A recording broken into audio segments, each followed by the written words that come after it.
নমস্কার বন্ধুরা, সুরমা প্রতিদিনের মতো আজকেও মাছ ধরতে চলে এসেছে। আমাদের সুরমা ফিশিং চ্যানেলটি লিমিটেড হয়ে গেছে, যে কারণে আমাদের নতুন channel Surma daily fishing. Surma আপনাদেরকে কিছু বলবে, বলতে পারবে না, সে মাছ ধরার জন্য প্রস্তুত। সুরমা ডেলি ফিশিংয়ে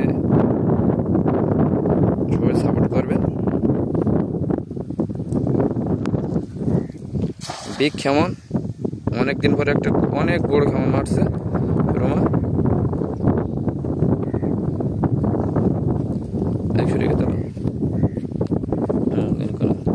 এদিক ফিরে এদিক।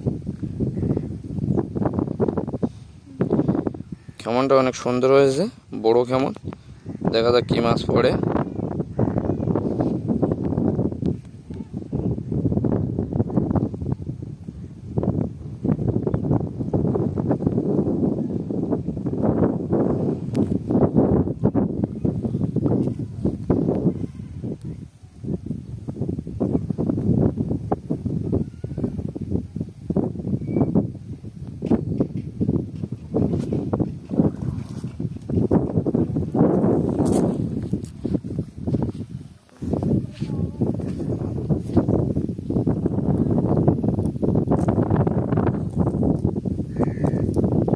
বড় খেমন, কিন্তু মাছ বড় বাঁধেনি।